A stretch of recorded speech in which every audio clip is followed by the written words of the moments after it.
अपनी बड़ी सी हवेली के पीछे लगे आम के बगीचे में लगे झूले पे बैठे विकास जी अपनी ही किस्मत को कोस रहे थे कि आज उनके पास सब कुछ होते हुए भी कुछ नहीं है।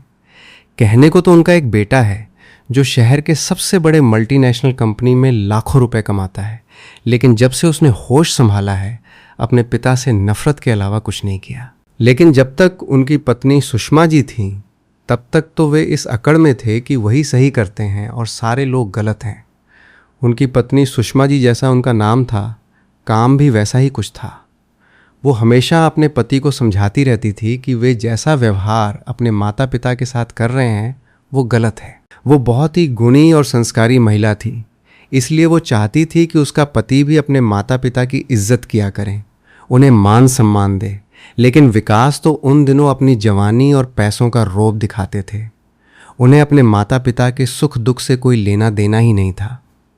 उन दिनों वे इस बात से अनजान थे कि वे भी कभी अपने माता पिता की उम्र में आएंगे। उन्हें तो अपने पैसों का इतना घमंड था कि वे चाहते थे पैसों से सब कुछ खरीदा जा सकता है। पैसे तो उनके पास आज भी हैं, लेकिन वही पैसे, बंगला, गाड़ी उन्हें ऐसा लगता है जैसे काट खाएंगे, क्योंकि उनकी बूढ़ी आंखें अब अपने बच्चों की राह देखते देखते पथरा गई हैं। उनका ध्यान हमेशा मेन गेट की तरफ ही रहता है। कई बार वे दौड़कर सड़क पर जाकर खड़े हो जाते हैं। जैसे वे सड़क पर खड़े होकर उनका इंतज़ार करते रहेंगे तो उनके बच्चे तुरंत ही उनके पास आ जाएंगे। अब उन्हें वो हर पल याद आता है कि कैसे उनके माता पिता उनकी एक झलक पाने के लिए तरस रहे थे। उनकी पत्नी उन्हें उनके माता पिता से मिलने के लिए मनाती रही, लेकिन उन्हें तो शहर की चकाचौंध भरी जिंदगी और पैसों के सामने किसी के मन की तड़प ना ही दिखाई देती थी और ना ही सुनाई देती थी। ये सब तब शुरू हुआ था जब विकास ने अपने पिता का व्यापार अपने हाथों में लिया था। विकास के पिता ने जब अपना व्यापार शुरू किया था तब उनके पास कुछ भी नहीं था। वे दिन भर सड़कों पर पैदल चलकर अपना सामान बेचते थे। उन्होंने अपनी मेहनत और ईमानदारी के बल पर एक छोटा सा व्यापार खड़ा किया था। सुमित्रा जी ने भी उस संघर्ष के समय में अपने पति का पूरा साथ दिया था। वो खुद घर का सारा काम करती और रात को देर तक जागकर अपने पति के काम में हाथ बटाती। उन दोनों का सपना था कि उनका एक बड़ा सा घर हो और उनका बेटा एक बहुत बड़ा आदमी बने। उनके इस सपने को पूरा करने में सालों लग गए। जब विकास का जन्म हुआ तो उन्होंने उसकी हर जिद पूरी की। उन्होंने खुद फटे पुराने कपड़े पहने, लेकिन विकास को हमेशा सबसे अच्छे कपड़े पहनाए। उसे शहर के सबसे अच्छे स्कूल में पढ़ाया, लेकिन उन्होंने कभी ये नहीं सोचा था कि उनका यही लाड प्यार उनके बेटे को इतना घमंडी बना देगा। जब विकास कॉलेज में गया तो वो अमीर दोस्तों की संगत में पड़ गया। वहाँ उसने पैसों का दिखावा करना सीख लिया। उसे लगने लगा कि दुनिया में सबसे अहम चीज़ पैसा ही है। जब उसने व्यापार संभाला तो उसने अपने पिता के पुराने वफादार कर्मचारियों को भी नौकरी से निकाल दिया।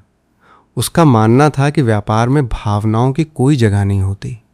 विकास ने धीरे धीरे अपने पिता को व्यापार से बाहर निकाल दिया और घर के अहम फैसलों में भी उनसे पूछना बंद कर दिया। सुमित्रा जी, जो विकास की माता थी, वो हमेशा अपने पति को सांत्वना देती और कहती कि बेटा बड़ा हो गया है, अब उसे अपनी तरह से जिंदगी जीने दो। लेकिन विकास का अत्याचार सिर्फ व्यापार तक ही सीमित नहीं था। उसने अपने माता पिता को घर के एक छोटे से कमरे में रहने के लिए मजबूर कर दिया था, जहां सूरज की रोशनी भी ठीक से नहीं पहुंच पाती थी। सुषमा जी, जो एक साधारण और संस्कारी परिवार से आई थी, वो विकास के इस रूप को देखकर बहुत हैरान थी। शादी के शुरुआती दिनों में उसने कई बार विकास को समझाने की कोशिश की।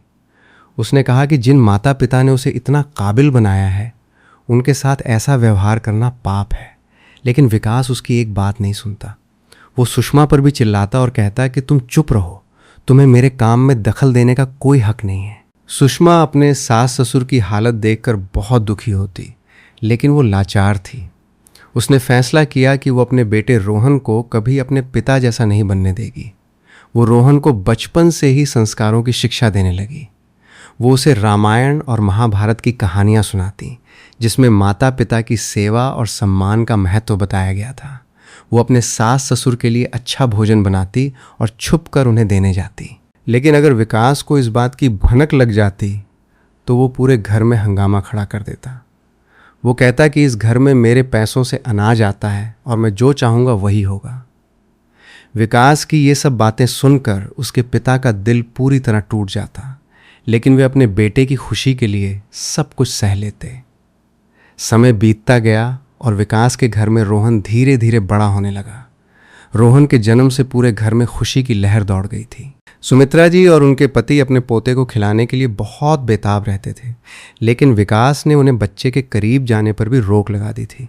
उसने साफ शब्दों में कह दिया था कि उसके बेटे पर इन पुराने विचारों वाले लोगों का कोई असर नहीं पड़ना चाहिए। सुषमा जी अपने पति की इस कठोरता को देखकर अंदर से टूट गई थी, लेकिन वो भी कुछ कर नहीं सकती थी। जैसे जैसे रोहन बड़ा होने लगा, वो अपने दादा दादी की तरफ खींचने लगा। खून का रिश्ता कहाँ किसी के रोके रुकता है। रोहन बहुत ही समझदार बच्चा था। वो अपनी माँ की सारी बातें बहुत ध्यान से सुनता।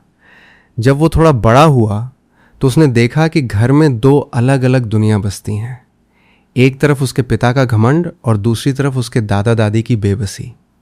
रोहन का बाल मन इस अन्याय को सह नहीं पा रहा था। वो अक्सर अपने पिता से सवाल करता कि दादा दादी हमारे साथ खाना क्यों नहीं खाते, वे उस अंधेरे कमरे में क्यों रहते हैं। विकास इन सवालों से चिढ़ जाता और रोहन को डांट देता। रोहन जब भी घर में खेलता हुआ दादा दादी के कमरे की तरफ जाता तो विकास उसे गुस्से से वापस बुला लेता। लेकिन बच्चे तो भगवान का रूप होते हैं, उन्हें सच्चे प्यार की पहचान होती है। रोहन को अपने दादा दादी की आंखों में अपने लिए बहुत प्यार दिखाई देता था। जब भी विकास घर पे नहीं होता तो रोहन दौड़कर अपने दादा दादी के पास पहुंच जाता। सुमित्रा जी उसे कहानियां सुनाती और उसके दादा उसे अपने कंधे पर बिठाकर पूरे कमरे में घुमाते।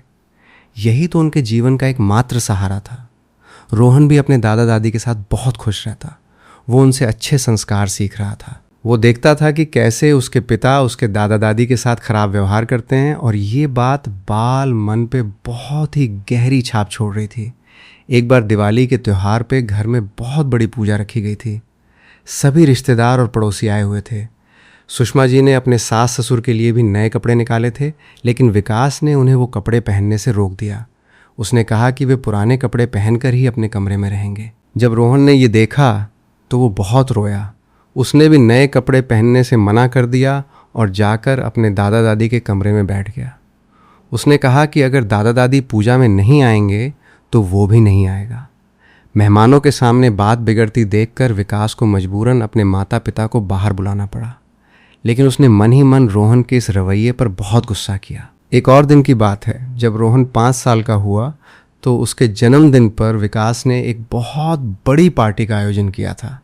पूरे शहर के बड़े बड़े उद्योगपतियों और नेताओं को निमंत्रण दिया गया था।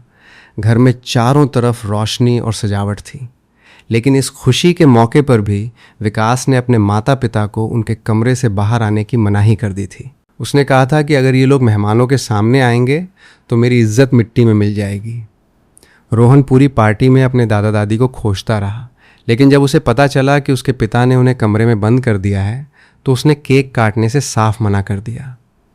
सुषमा जी ने उसे समझाने की बहुत कोशिश की, लेकिन रोहन अपनी जिद पर अड़ा रहा। अंत में विकास ने गुस्से में आकर रोहन को एक थप्पड़ जड़ दिया। पार्टी में सन्नाटा छा गया। रोहन रोता हुआ अपने दादा दादी के कमरे की तरफ दौड़ पड़ा। सुमित्रा जी ने अपने पोते को रोता हुआ देखकर उसे अपने सीने से लगा लिया। इस घटना के बाद विकास और रोहन के बीच की दूरी बढ़ने लगी। रोहन अब अपने पिता से डरने लगा था, लेकिन साथ ही उसके मन में पिता के प्रति नफरत भी पैदा हो रही थी। वो समझ गया था कि उसके पिता एक अहंकारी और स्वार्थी इंसान हैं, जिनके पास पैसा तो है लेकिन दया और प्यार बिल्कुल नहीं है। रोहन जैसे जैसे स्कूल में पढ़ता गया वैसे वैसे वो अपने दादा दादी के हक में बोलने लगा। वो कई बार अपने पिता से सवाल पूछता कि वे ऐसा क्यों करते हैं। विकास के पास उसके इन सवालों का कोई जवाब नहीं होता था। वो सिर्फ गुस्सा करता और रोहन को चुप रहने के लिए कहता। परंतु विकास जी इस बात से बेखबर थे कि उनका बेटा रोहन अपने दादा दादी की तड़प और अपने पिता की अकड़ दोनों ही चीज़ों को महसूस कर रहा था।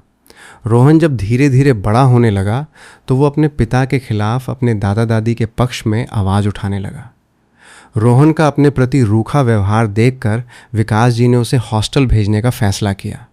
उसे लगने लगा कि उसके माता पिता उसके बेटे को उसके खिलाफ भड़का रहे हैं। यही वो दिन था जब विकास ने सोच लिया था कि वो रोहन को इस घर से दूर कर देगा।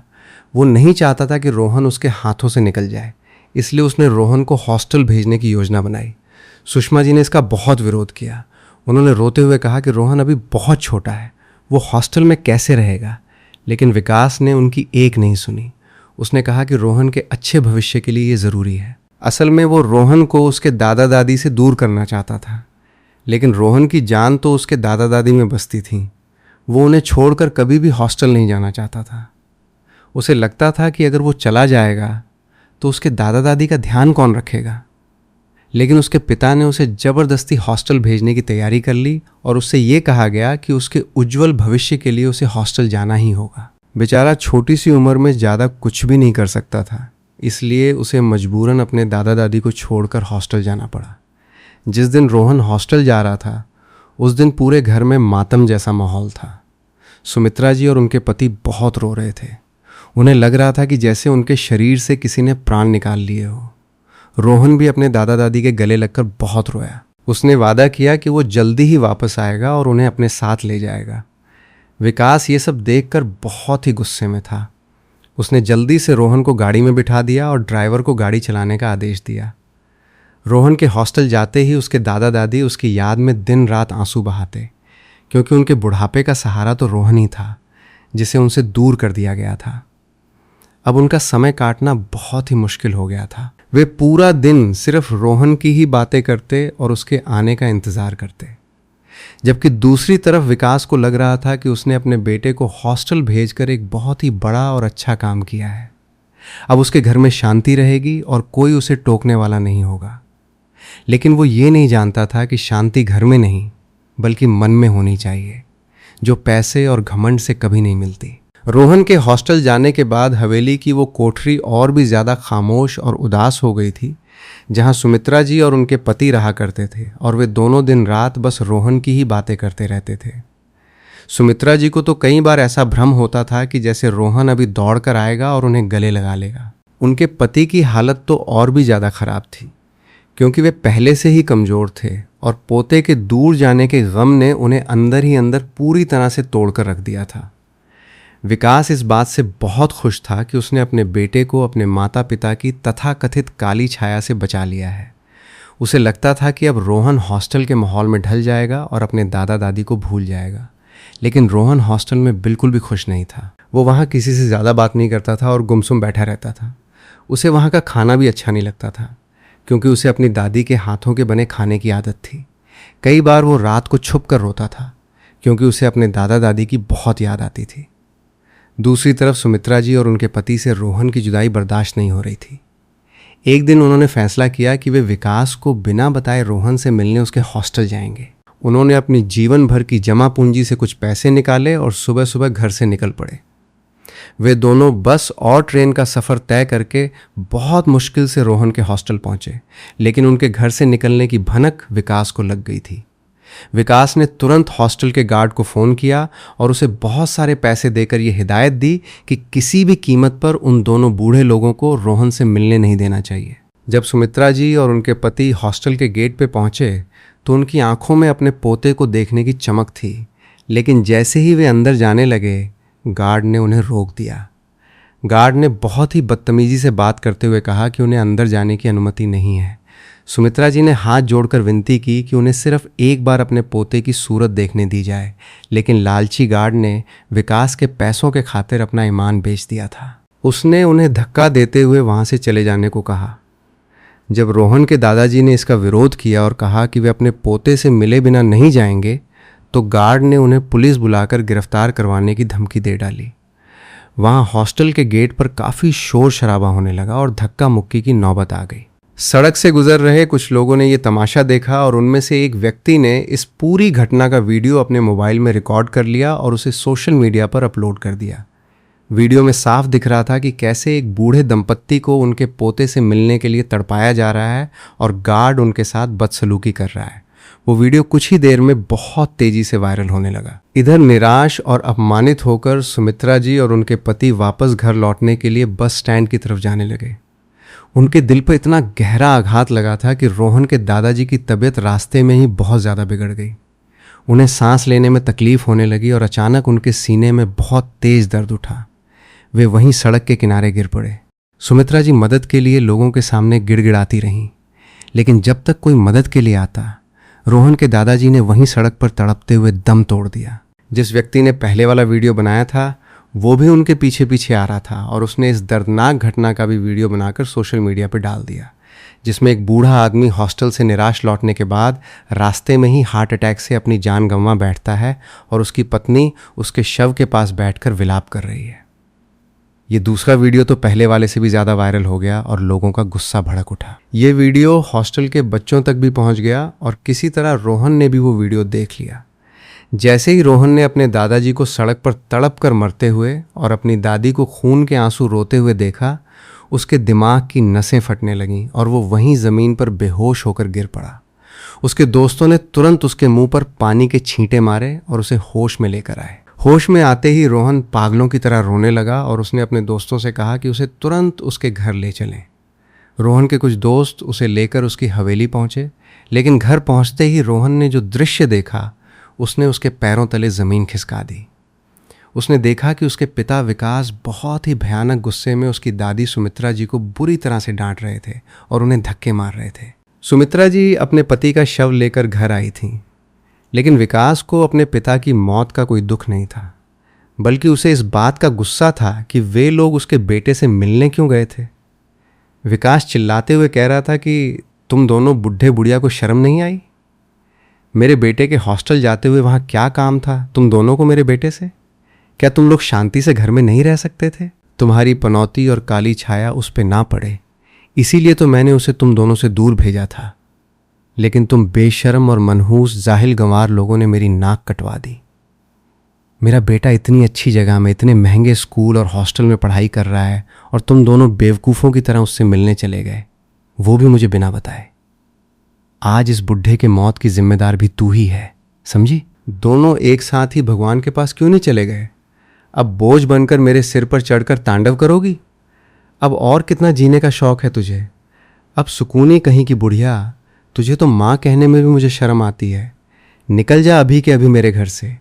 अगर कोई रिश्तेदार या पड़ोसी तेरे बारे में पूछेंगे तो मैं कह दूंगा कि पापा की मौत का गम बर्दाश्त ना कर पाने के कारण तू पागल हो गई और पता नहीं कहाँ चली गई। ये सब कहते हुए विकास ने अपनी बूढ़ी माँ को धक्के मारकर अपने घर से बाहर निकाल दिया।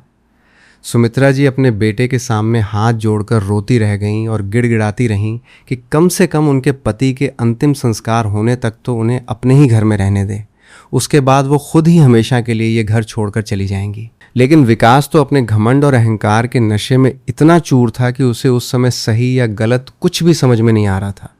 उसने अपनी माँ की एक नहीं सुनी और उन्हें धक्के मारकर घर से निकालते हुए मेन गेट जोर से बंद कर दिया। सुमित्रा जी गेट के बाहर बैठकर रोती रहीं और गेट को खटखटाती रहीं। वो बार बार कह रही थीं कि बेटा मुझे कुछ दिन के लिए तो इस घर में रहने दे, बेटा मेरे पति के अंतिम दर्शन तो कर लेने दे, गेट खोल दे। लेकिन विकास ने बहुत देर तक गेट नहीं खोला। अंततः हार मानकर सुमित्रा जी वहाँ से उठीं। उनकी आंखों से आंसुओं की धारा बह रही थी और वे धीरे धीरे सड़क पर बेसुध होकर चलने लगीं। उन्हें होश ही नहीं था कि वे कहाँ जा रही हैं। चलते चलते वो कई बार छोटी और बड़ी गाड़ियों के सामने आ जाती तो गाड़ियों के ड्राइवर ब्रेक लगाकर उन्हें गंदी गंदी गालियां देते और कहते कि ऐ बुढ़िया, तुझे अपनी जान प्यारी नहीं है क्या, जो मेरी गाड़ी के सामने मरने के लिए आ गई?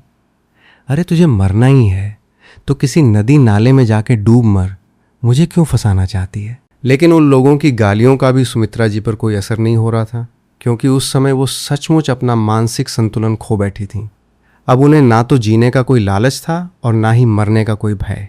इसलिए वो चलते चलते सीधे शहर के बाहर बहने वाली एक गहरी नदी के किनारे चली गईं। उनके पीछे पीछे रोहन और उसके कुछ दोस्त भी आ गए थे, क्योंकि रोहन ने अपने पिता की हैवानियत देखने के बाद अपनी दादी को अकेले नहीं छोड़ा था। सुमित्रा जी नदी के तेज बहाव को देखते हुए जैसे ही उसमें छलांग लगाने के लिए आगे बढ़ीं, रोहन और उसके दोस्तों ने दौड़कर उन्हें पीछे से पकड़ लिया। रोहन रोते हुए अपनी दादी के गले लग गया और बोला, दादी ये आप क्या करने जा रही थीं? जिस परमात्मा ने हमको और आपको जन्म दिया है तो मृत्यु देने का अधिकार भी उन्हीं को है। हम और आप कौन होते हैं उनका ये अधिकार छीनने वाले? सुमित्रा जी के कानों में तो उस समय भी अपने सगे बेटे के द्वारा कहे गए कड़े और अपमानजनक शब्द ही गूंज रहे थे, लेकिन अपने पोते रोहन के अपनेपन और प्यार भरे शब्द सुनकर वो फूट फूट कर रो पड़ी। रोहन ने उन्हें अपनी बाहों में कसकर भर लिया और सांत्वना दी कि अब उन्हें रोने की बिल्कुल ज़रूरत नहीं है और अब वो उनका पूरा ध्यान रखेगा। उसने फैसला किया कि वो अपनी दादी को उस नर्क जैसे घर में कभी वापस नहीं जाने देगा। उसने अपनी दादी को शहर के एक बहुत ही अच्छे वृद्धाश्रम में रखवा दिया, जहां हर तरह की सुविधाएं मौजूद थीं, और वहां के मैनेजर को सख्त हिदायत दी कि उनकी हर ज़रूरत का ख्याल रखा जाए। रोहन ने अपनी दादी से वादा किया कि उनका सारा खर्च वो अपने पापा से अपने लिए पढ़ाई और हॉस्टल के नाम पर पैसे मंगवाकर पूरा करेगा और उन्हें कभी किसी चीज़ की कमी नहीं होने देगा। जब सुमित्रा जी उस घर से हमेशा के लिए चली गईं, तब विकास ने अपनी पत्नी सुषमा को उसके मायके से बुलवा लिया, क्योंकि विकास ने सुषमा को कुछ दिन पहले ही मायके भेज दिया था। उसने सुषमा और आस पड़ोस के लोगों को बुलवाकर ये झूठी कहानी रची कि उसके पिताजी की अचानक दिल का दौरा पड़ने से मृत्यु हो गई है और उसकी माँ सदमे में कहीं चली गई है। बाद में विकास ने रोहन को भी फ़ोन करके बहुत ही ठंडे दिमाग से बताया कि उसके दादाजी की मृत्यु हो गई है और अगर वो आना चाहें तो ही आए, वरना कोई ज़रूरी नहीं है, क्योंकि जाने वाला तो चला गया। रोहन ने उस समय तो फ़ोन पे अपने पापा से कुछ नहीं कहा। वो चुपचाप अपने घर आया और अपने दादाजी को मुखाग्नि उसी ने दी। समाज और बिरादरी के लोग उसे कहते रह गए कि ये अधिकार उसके पिता विकास का है, उसके पिता को मुखाग्नि देने दो। लेकिन रोहन ने किसी की एक बात नहीं मानी, क्योंकि वो अपने दादा और दादी से बहुत प्यार करता था और अपने पिता को तो वो उसी दिन अपने मन में मरा हुआ मान चुका था, जिस दिन उन्होंने उसके दादा दादी को उससे नहीं मिलने दिया था और अपनी माँ को घर से निकाला था। रोहन को उस हॉस्टल के गार्ड की सच्चाई भी पता चल चुकी थी, क्योंकि जब उस गार्ड ने भी सोशल मीडिया पर वो वायरल वीडियो देखा और उसे पता चला कि उस बूढ़े आदमी की मौत हो गई है, तब उसने खुद रोते हुए अपनी गलती स्वीकार की थी। जब रोहन ने उससे जाकर सारी सच्चाई सख्ती से पूछी, तो उसने डरते हुए सारी बात सही सही बता दी कि विकास ने ही उसे बहुत सारे पैसे दिए थे और ये आदेश दिया था कि उन बूढ़े बुढ़िया को किसी भी हालत में रोहन से ना मिलने दिया जाए।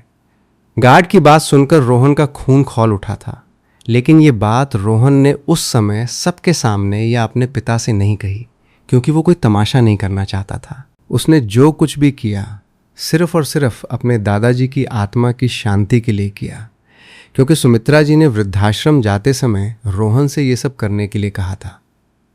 वे नहीं चाहती थीं कि उनके नालायक और स्वार्थी बेटे के गंदे और पाप से भरे हाथ उसके पिता के पवित्र शरीर को छुएं। रोहन ने भी अपनी दादी को दिया हुआ ये वादा पूरा निभाया और अपने दादाजी के सारे क्रियाकर्म पूरे विधि विधान से करके वापस अपनी दादी के पास वृद्धाश्रम चला गया।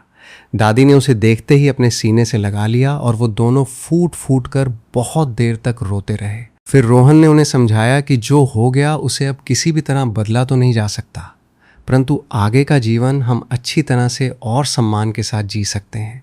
इसके लिए कोई बेहतरीन सा उपाय ढूंढना होगा जिससे हम पिता के पैसों पर निर्भर ना रहें।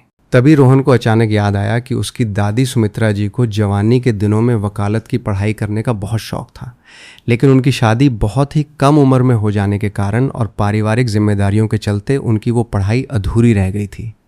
इसलिए रोहन ने सुमित्रा जी के जीवन में एक नया लक्ष्य और उम्मीद जगाने के लिए सबसे पहले उनके लिए एक नया चश्मा बनवाया और वकालत की मोटी मोटी किताबें खरीद कर लाकर उन्हें दे दी। उसने वहाँ वृद्धाश्रम के मैनेजर को भी अच्छी तरह से समझा दिया कि मेरी दादी की हर सुख सुविधाओं का पूरा ध्यान रखा जाए और उनकी पढ़ाई में किसी भी प्रकार की कोई बाधा या शोर शराबा नहीं आना चाहिए। मैनेजर ने भी रोहन का जज्बा देखकर उसे पूर्ण आश्वासन दिया कि उन्हें कोई अड़चन नहीं आएगी और उन्हें जैसा समय मिलेगा वे अपनी सुविधा के अनुसार शांति से पढ़ाई कर सकती हैं। सुमित्रा जी ने भी अपने पोते के इस प्यार और विश्वास को देखकर अपने दुखों को पीछे छोड़ने का फैसला किया और अपनी अधूरी पढ़ाई को पूरी लगन के साथ फिर से शुरू कर दिया, ताकि वो एक दिन खुद को साबित कर सकें और अपने पोते का गर्व बन सकें। उधर विकास के घर में सब कुछ अजीब सा होने लगा था।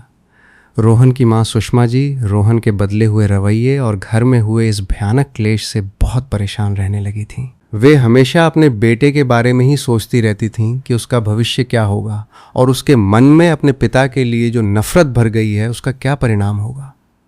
अपने सास ससुर के साथ हुए अन्याय का बोझ भी सुषमा जी के सीने पर एक भारी पत्थर की तरह रखा हुआ था, जिसके कारण वो रातों को ठीक से सो नहीं पाती थीं। इस मानसिक तनाव और अपराध बोध के कारण अब वो भी धीरे धीरे बहुत ज़्यादा बीमार रहने लगी। विकास जी जो हमेशा अपने पैसों और व्यापार में ही व्यस्त रहते थे, शुरुआत में तो उन्होंने सुषमा की बीमारी पे कोई ख़ास ध्यान नहीं दिया और उसे मामूली बुखार या थकान समझकर टालते रहे। लेकिन जब सुषमा की हालत दिन ब दिन बिगड़ती गई और वो बिस्तर से उठने में भी असमर्थ हो गई, तब विकास जी उन्हें शहर के सबसे बड़े डॉक्टर के पास लेकर गए। डॉक्टर ने सुषमा जी के कई महंगे टेस्ट और स्कैन करवाए और जब ऐसे ही एक दिन उनके सभी टेस्ट की रिपोर्ट आई तो उसे देखकर डॉक्टर के भी होश उड़ गए। डॉक्टर ने विकास जी को अपने कैबिन में बुलाया और बताया कि सुषमा जी को कैंसर हो गया है और बदकिस्मती से ये बीमारी अपने 3rd स्टेज पर चल रही है, जिसका मतलब था कि अब बीमारी उनके पूरे शरीर में फैल चुकी है। अब सुषमा जी के पास जीवित रहने के लिए बहुत कम समय बचा था। ये भयानक रिपोर्ट सुनते ही विकास जी की तो सिट्टी पिट्टी गुम हो गई और उनके पैरों तले ज़मीन खिसक गई। उनकी हालत बिल्कुल वैसी हो गई जैसे पानी के बिना किसी मछली की होती है। उन्हें समझ नहीं आ रहा था कि अचानक से ये क्या हो गया। उन्होंने अपनी सारी दौलत पानी की तरह बहाना शुरू कर दिया और कई दिनों तक देश के सबसे बड़े अस्पतालों में सुषमा जी का इलाज करवाया। लेकिन अचानक से कैंसर जैसी जानलेवा बीमारी का पता चलना और वो भी अंतिम चरण में होना किसी भी इलाज को बेअसर कर रहा था। सुषमा जी को भी अपनी मौत का एहसास हो गया था और वे अपने अंतिम दिनों में बस एक बार अपने बेटे रोहन और अपनी सास सुमित्रा जी से माफ़ी मांगना चाहती थीं। लेकिन विकास के घमंड ने उन्हें वो मौका भी नहीं दिया। कुछ ही दिनों तक अस्पताल के बिस्तर पर जिंदगी और मौत के बीच भयानक दर्द और तकलीफ से जूझने के बाद आखिरकार सुषमा जी ने भी इस स्वार्थी दुनिया को हमेशा के लिए अलविदा कह दिया। सुषमा जी की मृत्यु होते ही विकास जी पूरी तरह से बौखला गए और पागल से हो गए। उनके जीवन में जो एकमात्र इंसान उनके साथ था वो भी उन्हें छोड़कर चला गया था। अपने दुख और गुस्से को शांत करने के लिए उन्होंने अपनी पत्नी की मौत का पूरा इल्ज़ाम उस अस्पताल और उस डॉक्टर पर लगा दिया जिसने उनका इलाज किया था, और उन्होंने उस डॉक्टर के खिलाफ पुलिस में लापरवाही और गलत इलाज करने का केस दर्ज कर दिया। ये मामला इतना हाई प्रोफाइल हो गया कि जल्दी ही ये निचली अदालत से हाई कोर्ट और फिर हाई कोर्ट से सीधा सुप्रीम कोर्ट तक पहुंच गया। विकास जी अपने पैसों और रसूख के दम पर देश के सबसे महंगे वकीलों को खड़ा कर रहे थे, क्योंकि वे किसी भी कीमत पर उस डॉक्टर को सज़ा दिलवाना चाहते थे। वे भूल गए थे कि उन्होंने भी अपने पिता की जान ली थी, लेकिन आज जब अपनी पत्नी की बात आई तो वे न्याय की भीख मांग रहे थे। दूसरी तरफ इन सब चीज़ों से बेखबर सुमित्रा जी वृद्धाश्रम की शांति में अपनी वकालत की पढ़ाई में दिन रात एक कर रही थीं। उन्होंने अपनी उम्र और समाज के तानों की परवाह किए बिना लॉ की डिग्री पूरी की और अपनी असाधारण मेहनत, समझदारी और न्याय के प्रति अपनी निष्ठा के बल पर वे वकालत के पेशे में इतनी सफल हुईं कि आज वे सुप्रीम कोर्ट की एक सम्मानित जज बन चुकी थीं। सुमित्रा जी ने अपने जीवन के इस नए सफ़र में कई रातों की नींद कुर्बान की थी और अपनी उम्र के उस पड़ाव पर जहां लोग आराम की ज़िंदगी जीना चाहते हैं, वहां उन्होंने एक नया संघर्ष शुरू किया था। उनका ये सफ़र बिल्कुल भी आसान नहीं था। शुरुआत में जब उन्होंने वकालत की पढ़ाई शुरू की तो उनके साथ पढ़ने वाले नौजवान छात्र और यहाँ तक कि कुछ प्रोफेसर भी उनका मजाक उड़ाते थे। उन्हें लगता था कि इस उम्र में ये बूढ़ी औरत क्या ही कर लेगी, लेकिन सुमित्रा जी ने किसी की बातों पर ध्यान नहीं दिया। उनका लक्ष्य बिल्कुल स्पष्ट था। उन्हें अपने पोते रोहन के विश्वास पर खरा उतरना था और समाज में न्याय के लिए एक मिसाल कायम करनी थी। वे दिन रात एक करके पढ़ाई करती और जब भी उन्हें अपने बेटे विकास के द्वारा किए गए अपमान की याद आती तो उनकी आंखों में आंसू जरूर आते, लेकिन वे उन आंसुओं को अपनी कमज़ोरी बनने देने के बजाय अपनी ताकत बना लेती थीं। वकालत की डिग्री हासिल करने के बाद उन्होंने एक छोटे से वकील के रूप में काम करना शुरू किया और गरीबों, मजलूमों और बेसहारा लोगों के केस मुफ्त में लड़ने लगीं। उनकी तेज बुद्धि, न्याय के प्रति अटूट निष्ठा और सच को पहचानने की अद्भुत क्षमता ने उन्हें जल्द ही कानूनी हलकों में एक मशहूर और सम्मानित नाम बना दिया। वे अदालत में जब भी बहस करतीं तो अच्छे अच्छे और अनुभवी वकीलों के पसीने छूट जाते थे। उनके तर्कों में एक अजीब सी सच्चाई और गहराई होती थी जो सीधे जजों के दिलों तक पहुंचती थी। अपनी इसी मेहनत और ईमानदारी के दम पर वे पहले हाई कोर्ट की जज बनी और फिर अपनी काबिलियत साबित करते हुए सुप्रीम कोर्ट तक पहुंच गईं। सुप्रीम कोर्ट की जज बनने के बाद भी उनके अंदर ज़रा भी घमंड नहीं आया। वे आज भी उसी सादगी से रहती थीं और न्याय की कुर्सी पर बैठकर सिर्फ और सिर्फ सबूतों और सच्चाई का ही साथ देती थीं। उधर रोहन भी हॉस्टल में तेज़ी से बड़ा हो रहा था। वो अपनी दादी की सफलता से बहुत प्रेरित था और उसने भी अपनी पढ़ाई में दिन रात एक कर दिया था। रोहन ने अपने पिता विकास से बात करना लगभग पूरी तरह से बंद कर दिया था। वो सिर्फ ज़रूरत पड़ने पर ही उन्हें फ़ोन करता और वो भी बहुत रूखे अंदाज में बात करके फ़ोन रख देता। विकास को लगता था कि रोहन अभी नासमझ है और समय के साथ सब ठीक हो जाएगा, लेकिन वो नहीं जानता था कि रोहन के मन में उसके लिए जो नफ़रत के बीज बोए गए थे वे अब एक विशाल और मजबूत पेड़ बन चुके थे। रोहन जब भी छुट्टियों में हॉस्टल से बाहर आता तो वो अपने घर जाने के बजाय सीधा वृद्धाश्रम जाता और अपनी दादी के साथ समय बिताता। वो अपनी दादी की हर छोटी बड़ी ज़रूरत का ख्याल रखता और उन्हें अपनी सफलताओं के बारे में बताता। सुमित्रा जी भी अपने पोते को एक होनहार और संस्कारी युवक बनते हुए देखकर बहुत खुश होती थीं। रोहन ने अपनी कॉलेज की पढ़ाई बहुत ही शानदार अंकों के साथ पूरी की और उसे शहर की एक बहुत बड़ी और नामी मल्टीनेशनल कंपनी में बहुत ऊंचे पद पर नौकरी मिल गई। नौकरी मिलने के बाद रोहन ने सबसे पहले अपनी दादी के लिए एक सुंदर सा घर खरीदने का फैसला किया, लेकिन सुमित्रा जी ने मना कर दिया। उन्होंने कहा कि वे उस वृद्धाश्रम में ही खुश हैं जहां उन्हें अपने जीवन का सबसे कड़ा लेकिन सबसे सच्चा सबक मिला था और जहां से उन्होंने अपनी नई जिंदगी की शुरुआत की थी। रोहन अपनी दादी की बात को टाल नहीं सका, लेकिन उसने वृद्धाश्रम में ही उनके लिए हर तरह की आधुनिक सुख सुविधाएं उपलब्ध करवा दी। रोहन जब अपनी कंपनी में काम कर रहा था तभी उसकी मुलाकात अंजलि से हुई। अंजलि उसी कंपनी में एक सीनियर प्रोजेक्ट मैनेजर के पद पर काम करती थी। वो बहुत ही सुलझी हुई, समझदार और संस्कारी लड़की थी। अंजलि का स्वभाव बहुत ही कोमल था और वो हमेशा दूसरों की मदद करने के लिए तैयार रहती थी। रोहन और अंजलि को एक साथ कई प्रोजेक्ट्स पे काम करने का मौका मिला और इसी दौरान वे दोनों एक दूसरे के करीब आ गए। रोहन को अंजलि की सादगी और उसकी सकारात्मक सोच बहुत पसंद आई, जबकि अंजलि को रोहन की ईमानदारी, उसका अपने काम के प्रति समर्पण और बड़ों के प्रति उसका सम्मान करने का तरीका बहुत अच्छा लगा। दोनों ने एक दूसरे को अपने जीवन साथी के रूप में चुन लिया और शादी करने का फैसला किया। रोहन ने अंजलि को अपने परिवार की सारी सच्चाई बता दी थी। उसने बता दिया था कि वो अपने पिता से क्यों नफरत करता है और उसके पिता ने उसके दादा दादी के साथ कैसा अमानवीय व्यवहार किया था। अंजलि ने रोहन की सारी बातें बहुत ही शांति और समझदारी से सुनी और उसने रोहन का साथ देने का वादा किया। रोहन ने अपनी शादी में अपने पिता विकास को निमंत्रण तक नहीं दिया। उसकी शादी में परिवार के नाम पर सिर्फ उसकी दादी सुमित्रा जी ही शामिल हुईं। सुमित्रा जी ने अपने पोते और नई बहू को दिल खोलकर आशीर्वाद दिया और उन्हें एक सुखी और खुशहाल जीवन की शुभकामनाएं दी। शादी के बाद रोहन और अंजलि एक किराए के अच्छे से घर में रहने लगे। रोहन ने अपनी मेहनत और लगन से कंपनी में बहुत जल्दी तरक्की कर ली और वो लाखों रुपए महीने कमाने लगा। लेकिन इतना पैसा और रुतबा होने के बावजूद उसके अंदर बिल्कुल भी घमंड नहीं था। वो आज भी हर वीकेंड अपनी दादी से मिलने वृद्धाश्रम जाता और उनके साथ घंटों बातें करता। अंजलि भी अपनी दादी सास का बहुत सम्मान करती थी और वो भी अक्सर उनके लिए उनके पसंद का खाना बना कर ले जाती थी। दूसरी तरफ विकास का जीवन पूरी तरह से अंधकार में डूबता जा रहा था। सुषमा जी की मौत के बाद विकास बिल्कुल अकेला पड़ गया था। उस बड़ी सी हवेली में अब कोई भी ऐसा नहीं था जो उसकी परवाह करता या उससे दो मीठे शब्द बोलता।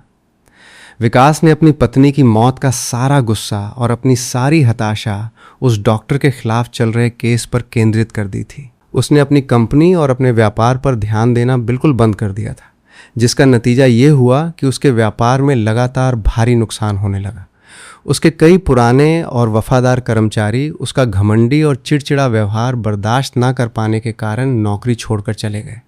विकास दिन भर शराब के नशे में डूबा रहता और अपने वकीलों से उस केस के बारे में बात करता रहता। उसे किसी भी कीमत पर उस डॉक्टर को सज़ा दिलवानी थी। वो चाहता था कि उस डॉक्टर का लाइसेंस हमेशा के लिए रद्द हो जाए और वो जेल की सलाखों के पीछे सड़ता रहे। ये केस अब सुप्रीम कोर्ट पहुंच चुका था और विकास ने देश के सबसे महंगे वकीलों की एक पूरी फौज खड़ी कर दी थी। उसे पूरा विश्वास था कि वो अपने पैसों के दम पर न्याय को खरीद लेगा और उस डॉक्टर को बर्बाद कर देगा। लेकिन वो इस बात से बिल्कुल अनजान था कि जिस सुप्रीम कोर्ट में वो न्याय मांगने गया है वहाँ न्याय की कुर्सी पर कोई और नहीं बल्कि उसकी अपनी सगी माँ सुमित्रा जी बैठी हैं, जिन्हें उसने कई साल पहले धक्के मारकर अपने घर से बाहर निकाल दिया था। जब यह high profile case supreme court में सुनवाई के लिए आया तो इसे सुमित्रा जी की ही बेंच को सौंपा गया। सुमित्रा जी जब जज की कुर्सी पर बैठीं और उन्होंने केस की फाइल पढ़ी तो उनके चेहरे पर कोई भी भाव नहीं था। उन्होंने एक निष्पक्ष जज की तरह केस की बारीकियों को समझना शुरू किया। उधर विकास जब अपने वकीलों के साथ अदालत में पहुंचा तो उसने जज की कुर्सी पर बैठी सुमित्रा जी को नहीं देखा, क्योंकि उसका ध्यान सिर्फ और सिर्फ उस डॉक्टर को घूरने और उसे अपनी नफरत भरी नज़रों से डराने में लगा हुआ था। अदालत की कार्रवाई शुरू हुई और दोनों पक्षों के वकीलों ने अपनी अपनी दलीलें पेश करना शुरू किया। विकास के वकीलों ने बहुत ही आक्रामक तरीके से डॉक्टर पर लापरवाही के गंभीर आरोप लगाए और कई ऐसे मनगढ़ंत सबूत पेश करने की कोशिश की जिससे ये साबित हो सके कि डॉक्टर ने जानबूझकर सुषमा जी के इलाज में कोताही बरती थी। सुमित्रा जी बहुत ही शांति और ध्यान से दोनों पक्षों की बातें सुन रही थीं। वे जानती थीं कि विकास उनका बेटा है और जिस सुषमा की मौत हुई है वो उनकी अपनी बहू थी, लेकिन इस समय वे एक माँ या सास नहीं बल्कि इस देश की सबसे बड़ी अदालत की एक जिम्मेदार जज थीं और उनका एकमात्र धर्म सच और न्याय का साथ देना था। उन्होंने विकास के वकीलों की हर दलील को बहुत ही बारीकी से परखा और जब उन्हें लगा कि कुछ सबूतों के साथ छेड़छाड़ की गई है तो उन्होंने विकास के वकीलों को कड़ी फटकार भी लगाई। डॉक्टर के वकील ने भी अपना पक्ष मजबूती से रखा और ये साबित करने की कोशिश की कि कैंसर 3rd स्टेज पर था और डॉक्टर ने अपनी तरफ से सुषमा जी को बचाने की पूरी कोशिश की थी, लेकिन बीमारी इतनी गंभीर थी कि उन्हें बचाया नहीं जा सका। कई हफ्तों तक ये केस चलता रहा और हर तारीख पर विकास अदालत में मौजूद रहता। जैसे जैसे केस आगे बढ़ रहा था, विकास की बेचैनी और हताशा भी बढ़ती जा रही थी। उसे लगने लगा था कि जज साहिबा उसके पक्ष में फैसला नहीं देंगी, क्योंकि वे बार बार उसके वकीलों के सबूतों पर सवाल उठा रही थी। एक दिन जब अदालत की कार्रवाई चल रही थी तब विकास ने अचानक से अपना आपा खो दिया और वो अपनी जगह से खड़ा होकर जज सुमित्रा जी की तरफ उंगली उठाते हुए ज़ोर ज़ोर से चिल्लाने लगा कि आप लोग बिके हुए हैं, आप लोग न्याय नहीं कर सकते, मेरे पास बहुत पैसा है, मैं इस पूरे कोर्ट को खरीद सकता हूँ।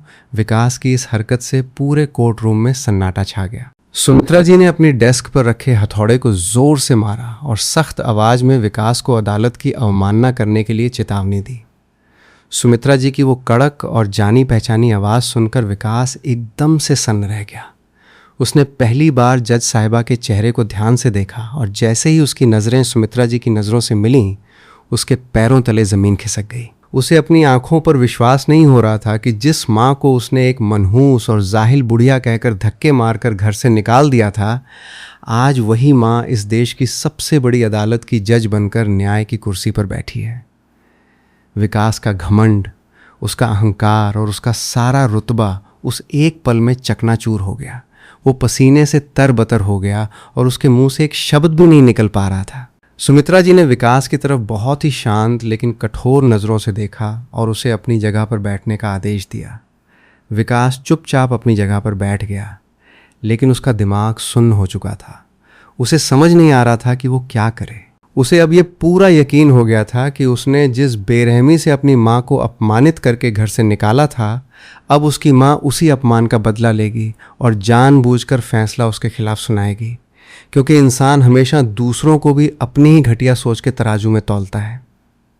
विकास को लगने लगा कि अब वो ये केस पूरी तरह से हार जाएगा और उस डॉक्टर को कोई सज़ा नहीं मिलेगी। लेकिन सुमित्रा जी एक सच्चा जज होने का मतलब बहुत अच्छी तरह से जानती थीं। उन्होंने अपने व्यक्तिगत दुखों और अपनी माँ होने की भावनाओं को अपने न्याय के आड़े नहीं आने दिया। उन्होंने केस की सारी फाइलों, मेडिकल रिपोर्ट्स और गवाहों के बयानों का बहुत ही गहराई से अध्ययन किया और इस नतीजे पर पहुंची कि डॉक्टर से सचमुच सुषमा जी के इलाज के दौरान एक बहुत बड़ी लापरवाही हुई थी। डॉक्टर ने कुछ ऐसी ज़रूरी दवाइयां और ट्रीटमेंट समय पर नहीं दिए थे जो सुषमा जी की ज़िंदगी को कुछ और महीनों या सालों तक बढ़ा सकते थे। सबूतों और गवाहों के आधार पर यह स्पष्ट रूप से साबित हो गया था कि डॉक्टर ने अपने पेशेवर कर्तव्यों का सही से पालन नहीं किया था और इसी लापरवाही के कारण सुषमा जी की जान गई थी। केस की अंतिम सुनवाई के दिन पूरा कोर्ट रूम खचाखच भरा हुआ था। मीडिया वाले भी भारी संख्या में मौजूद थे। विकास भी सिर झुकाए अपनी जगह पर बैठा था। उसे पूरी उम्मीद थी कि आज उसकी हार तय है। सुमित्रा जी ने अपना फैसला पढ़ना शुरू किया। पूरे कोर्ट रूम में पिन ड्रॉप साइलेंस था। सुमित्रा जी ने दोनों पक्षों की दलीलों का सारांश बताया और फिर सबूतों के आधार पर अपना अंतिम फैसला सुनाया। उन्होंने कहा कि एक डॉक्टर का पेशा बहुत ही पवित्र और जिम्मेदारी भरा होता है। मरीज अपनी जान एक डॉक्टर के भरोसे छोड़ देता है और जब कोई डॉक्टर अपने कर्तव्य में लापरवाही बरतता है तो वो सिर्फ एक मरीज की जान से नहीं बल्कि उसके पूरे परिवार की भावनाओं के साथ खिलवाड़ करता है। इस केस में प्रस्तुत किए गए सभी साक्ष्यों और मेडिकल रिपोर्ट्स की बारीकी से जांच करने के बाद ये अदालत इस नतीजे पर पहुंची है कि डॉक्टर की लापरवाही के कारण ही मरीज सुषमा जी की जान गई है। इसलिए ये अदालत उस डॉक्टर का मेडिकल लाइसेंस हमेशा के लिए रद्द करती है और उसे 5 साल के कठोर कारावास और भारी जुर्माने की सज़ा सुनाती है। ये अदालत वादी विकास के पक्ष में अपना फैसला सुनाती है। ये फैसला सुनकर पूरे कोर्ट रूम में हलचल मच गई। विकास तो हक्का बक्का रह गया था। उसे अपने कानों पर विश्वास ही नहीं हो रहा था कि उसकी माँ ने फैसला उसके पक्ष में दिया है। उसे लगा कि शायद उसकी माँ ने उसे अपना बेटा समझकर माफ़ कर दिया है और अपने बेटे के प्यार में अंधी होकर ही उसने ये फैसला उसके पक्ष में दिया है। विकास की आंखों में जीत की चमक और अपने पुराने घमंड की झलक फिर से लौट आई। उसे लगा कि आखिर उसका पैसा और उसका रुतबा काम आ ही गया। जैसे ही कोर्ट की कार्रवाई पूरी हुई और सुमित्रा जी अपने असिस्टेंट सुमित और अन्य सुरक्षा कर्मियों के साथ अपने चैम्बर की तरफ जाने के लिए उठीं, तो विकास खुशी से पागल होता हुआ उनके पीछे पीछे दौड़ पड़ा। वो अपनी जीत के नशे में और इस गलत फहमी में इतना अंधा हो चुका था कि वो ये भूल गया कि वो एक जज से बात करने जा रहा है। विकास सुमित्रा जी के पीछे दौड़ता हुआ आया और ज़ोर से बोला, माँ, क्या आपने मुझे पहचाना नहीं? मैं आपका बेटा विकास हूँ, या आप मुझे पहचानना नहीं चाहती? सुमित्रा जी ने उसकी बात को पूरी तरह से अनसुना कर दिया और वे बिना रुके अपने तेज कदमों से आगे बढ़ती रहीं। उनके चेहरे पर ना तो कोई खुशी थी और ना ही कोई दुख। वे एक निर्लिप्त सन्यासी की तरह व्यवहार कर रही थीं। तब विकास जी उनसे भी आगे दौड़कर गए और कोर्ट के बाहर जैसे ही वे अपनी सरकारी कार में बैठने ही वाली थीं कि विकास ने अचानक से उनके पैर पकड़ लिए और रोने का नाटक करते हुए बोला, माँ, मुझे माफ़ कर दो। आपने आज मेरे पक्ष में फ़ैसला देकर ये साबित कर दिया कि एक माँ का दिल कितना बड़ा होता है। मैं जानता था कि आप मुझे ज़रूर माफ़ कर देंगी। सुमित्रा जी ने अपने पैर झटके और अपने असिस्टेंट सुमित की तरफ देखकर बहुत ही सर्द और बेरुखी भरी आवाज़ में बोली, सुमित, ये महानुभाव कौन है? मैं इन्हें बिल्कुल भी नहीं जानती। अगर तुम जानते हो तो इनसे पूछो कि ये क्या चाहते हैं और इन्होंने मेरा रास्ता क्यों रोका है। मुझे कहीं और जाना है और मुझे बहुत देर हो रही है। सुमित, जो सुमित्रा जी का बहुत ही वफादार और पुराना असिस्टेंट था, वो स्थिति को समझ गया। उसने विकास की तरफ देखा और बोला, मैडम, ये वही शख्स हैं जिनका फैसला आपने अभी अभी कुछ देर पहले कोर्ट में सुनाया है। सुमित्रा जी ने एक बार फिर विकास की तरफ एक अजनबी की तरह देखा और बहुत ही रूखेपन से बोली, हाँ, ठीक है, ये महाशय जो भी होंगे, ये क्या कहना चाहते हैं, इनकी बकवास तुम सुन लो और इन्हें यहाँ से हटाओ, मुझे देरी हो रही है। कहकर सुमित्रा जी अपनी कार में बैठ गईं और उनकी कार विकास के सामने से सर से निकल गई। विकास घुटनों के बल वहीं सड़क पर बैठा अपनी माँ की कार को धूल उड़ाते हुए दूर जाते देखता रह गया।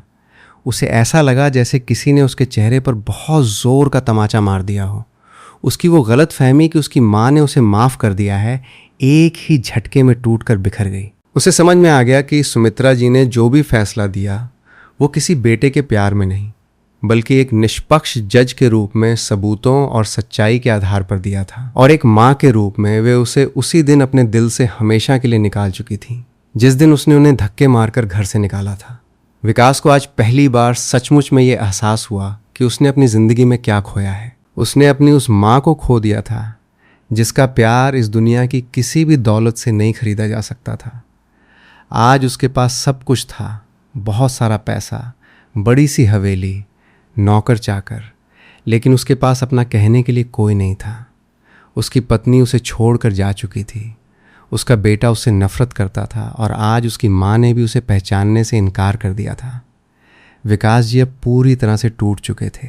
वे भारी कदमों से वापस अपनी उस सूनी हवेली में लौट आए जहाँ अब सिर्फ एक भयानक सन्नाटा और पुरानी यादों के भूत ही उनके साथी थे। दिन बीतते गए और विकास जी का अकेलापन उन्हें अंदर ही अंदर खाने लगा। वे रात भर सो नहीं पाते थे। उन्हें हर कोने में अपनी माँ और अपने पिता की सिसकियाँ सुनाई देती थीं। उन्हें अपनी पत्नी सुषमा का वो मुरझाया हुआ चेहरा दिखाई देता था जब वो अस्पताल में ज़िंदगी और मौत से लड़ रही थी, और उन्हें अपने बेटे रोहन की वो नफ़रत भरी नज़रें याद आती थीं जो उसने हॉस्टल जाते समय उन्हें दी थीं। विकास जी ने जीवन भर सिर्फ और सिर्फ पैसा कमाया था, लेकिन उस पैसे ने आज उन्हें उस मुकाम पर लाकर खड़ा कर दिया था जहां वे दुनिया के सबसे गरीब इंसान बन गए थे। जिस बेटे के लिए उन्होंने जीवन भर बेईमानी की, अपने माता पिता का दिल दुखाया, उस बेटे ने अपने मन से अपनी शादी कर ली, लेकिन अपने पिता को उस खुशी में शामिल होने लायक भी नहीं समझा। विकास जी को अंदर ही अंदर ये विश्वास था कि शादी के बाद तो उनका बेटा रोहन उनसे आशीर्वाद लेने और अपनी नई बहू अंजलि से मिलवाने ज़रूर लेकर आएगा। वे हर दिन सुबह उठकर अपने घर के मेन गेट की तरफ टकटकी लगाए देखते रहते कि शायद आज कोई गाड़ी आकर रुकेगी और उनका बेटा उसमें से उतरेगा। लेकिन रोहन कभी उनके पास नहीं गया। उसने अपनी शादी के बाद सिर्फ अपनी दादी सुमित्रा जी का ही आशीर्वाद लिया और अपनी नई जिंदगी की शुरुआत की। अब विकास जी के जीवन में इस दर्दनाक इंतज़ार के अलावा कुछ भी नहीं बचा था। जब से उन्होंने अपनी माँ को सुप्रीम कोर्ट की एक सख्त और सम्मानित जज के रूप में देखा था, तब से उनसे मिलने की और उनसे माफ़ी मांगने की तड़प उनके दिल में और भी अधिक बढ़ गई थी। लेकिन माँ का वो कठोर और बेरुखा रूप भी उन्होंने अपनी आंखों से देख लिया था कि किस तरह उन्होंने भरी अदालत के बाहर सबके सामने उन्हें पहचानने से साफ इनकार कर दिया था। उन्हें वो दृश्य बार बार वापस लौटकर आता दिखाई दे रहा था, जैसे उन्होंने अपने माता पिता के साथ किया था जब उन्हें घर से निकाला था। अब विकास जी धीरे धीरे एक गंभीर डिप्रेशन के शिकार होते जा रहे थे। उनका मानसिक संतुलन बिगड़ने लगा था। वे कई बार अपने घर के नौकरों पर या सड़क से गुजरने वाले अजनबियों पर बिना किसी बात के चीखने चिल्लाने लगते। वे कभी किसी को भी कुछ भी अनाप शनाप कहते रहते। उनका व्यापार पूरी तरह से ठप हो चुका था और उनकी हवेली में अब धूल और जाले नजर आने लगे थे। विकास जी की हालत दिन ब दिन इतनी खराब हो गई कि वे कभी कभी रात के अंधेरे में घर से बाहर निकल जाते और सड़कों पर पागलों की तरह भटकते रहते। उन्हें समझ नहीं आ रहा था कि वे अपने इस भयानक अपराध बोझ से कैसे छुटकारा पाएं। उनकी रातों की नींद और दिन का चैन सब कुछ छिन चुका था और वे एक जिंदा लाश की तरह अपनी उसी हवेली में कैद होकर रह गए थे, जहां कभी उन्होंने अपने अहंकार में अंधे होकर अपने ही भगवान जैसे माता पिता का तिरस्कार किया था। विकास जी की ये विक्षिप्त अवस्था दिन ब दिन और भी भयंकर रूप लेती जा रही थी। उनका अकेलापन और अपराध बोध अब एक गहरे अवसाद और पागलपन में बदल चुका था। उन्हें अपनी उस बड़ी और आलीशान हवेली की दीवारें काटने को दौड़ती थीं। रातों की नींद उड़ चुकी थी और वे अक्सर आधी रात को उठकर पूरे घर में अपनी माँ सुमित्रा जी और अपने पिता को खोजते रहते थे। कभी कभी तो वे अपने मृत पिता से बातें करने लगते और उनसे माफ़ी मांगते, लेकिन जब उन्हें कोई जवाब नहीं मिलता तो वे और भी ज़्यादा बेचैन हो जाते। उनके इसी अवसाद ने धीरे धीरे एक अजीब और हिंसक रूप ले लिया। वे अब दूसरों को परेशान करके अपनी कुंठा निकालने लगे थे। ऐसे ही एक दिन विकास जी ने अपने घर से 3 घर छोड़कर रहने वाले एक पड़ोसी के घर में बड़े बड़े पत्थर फेंकना शुरू कर दिया। रात के उस भयानक अंधेरे और सन्नाटे में जब किसी के घर की छत या खिड़की पर भारी पत्थर गिरते तो पूरे घर के लोग दहशत में उठ जाते। उस घरवाले को समझ में ही नहीं आ रहा था कि आखिर इतनी रात को कौन और क्यों उनके घर पे पत्थरों की बरसात कर रहा है। उस दिन तो वे लोग डर के मारे शांत रहे और उन्होंने सोचा कि शायद किसी शरारती तत्व या गली के गुंडों ने यह हरकत की होगी।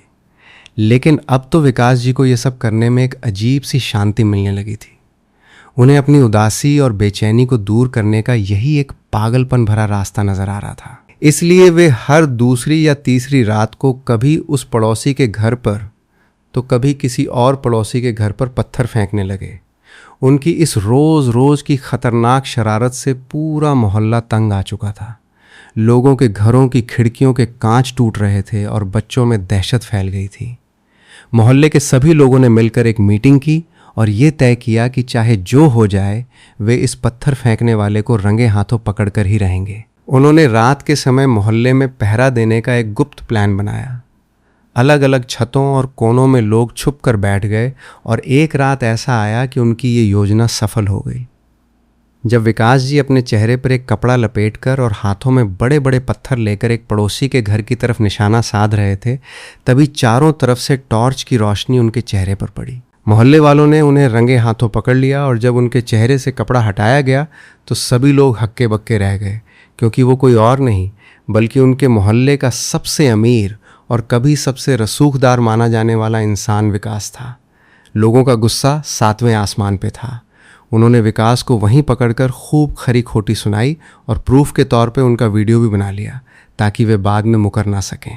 इसके बाद मोहल्ले वालों ने बिना कोई रहम खाए पुलिस को बुला लिया और विकास पर अपनी जान माल का नुकसान करने और जानलेवा हमला करने का केस दर्ज कर दिया। पुलिस विकास को गिरफ्तार करके ले गई और उन्हें हवालात की हवा खानी पड़ी। विकास का सारा रुतबा, सारी दौलत, सब कुछ एक पल में खाक हो गया था।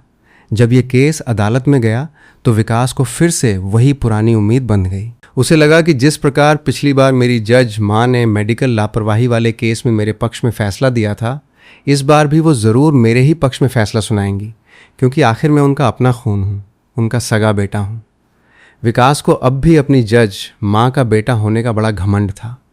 उसे लगता था कि कानून और न्याय तो उसकी माँ की मुट्ठी में है और वो अपने बेटे को कभी जेल नहीं जाने देगी। इत्तेफाक से ये केस भी उसी अदालत में सुमित्रा जी की बेंच के सामने आया। जब विकास को पुलिस कस्टडी में हथकड़ी पहनाकर कोर्ट में पेश किया गया तो उसकी माँ सुमित्रा जी जज की कुर्सी पर विराजमान थीं। सुमित्रा जी को जज की कुर्सी पर बैठे देखकर विकास तो मारे खुशी के फूले नहीं समा रहा था। उसके चेहरे पर एक अजीब सी कुटिल मुस्कान आ गई, क्योंकि उसे पूरा विश्वास था कि न्याय तो उसी को मिलने वाला है और ये मोहल्ले वाले उसका कुछ नहीं बिगाड़ पाएंगे। लेकिन ये क्या? जैसे ही अदालत की कार्रवाई शुरू हुई, सुमित्रा जी ने बिना किसी भेदभाव के सारी दलीलें सुनी। मोहल्ले वालों के वकीलों ने वे सारे वीडियो और सबूत पेश किए जिनमें विकास रात के अंधेरे में लोगों के घरों पर पत्थर मारता हुआ साफ दिखाई दे रहा था।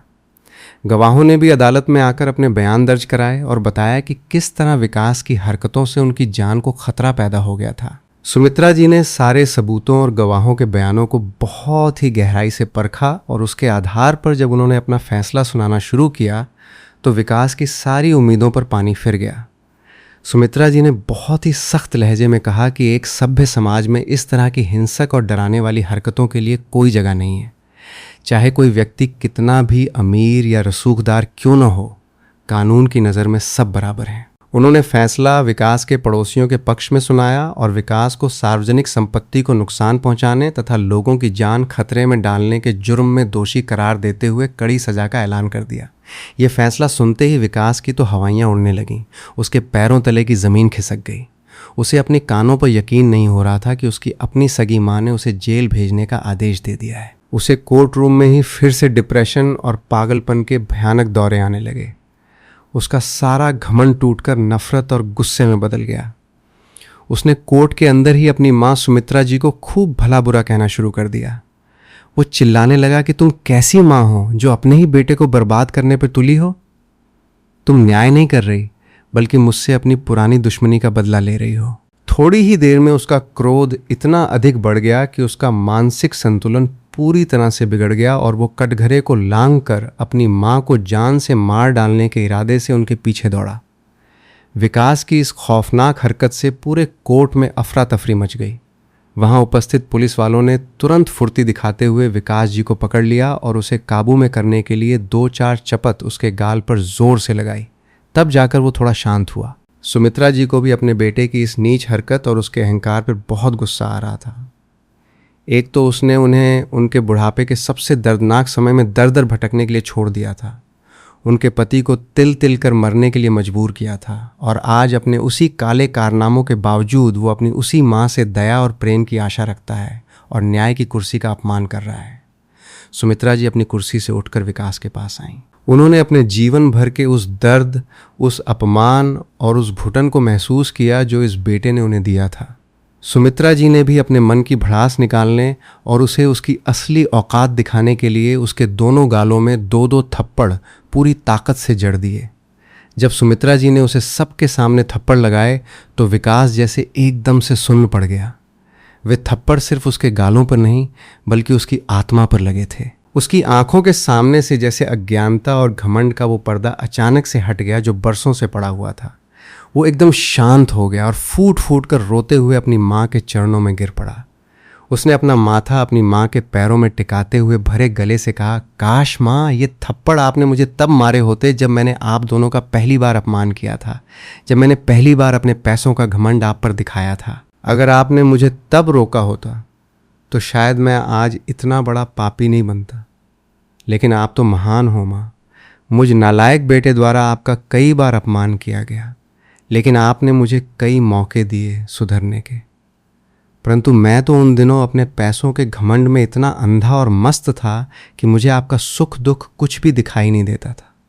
मुझे लगता था कि मैं भगवान बन गया हूँ। मैं अपने स्वार्थ में इतना गिर चुका था कि मैंने जानबूझकर अपने सगे बेटे रोहन को आप लोगों से दूर करने के उद्देश्य से ही हॉस्टल भेजा था, ताकि आप लोग उससे कभी ना मिल सको। और उस दिन जब आप लोग हॉस्टल आए थे तो उस गार्ड को पैसे भी मैंने ही दिए थे कि वो आप लोगों को रोहन से ना मिलने दे।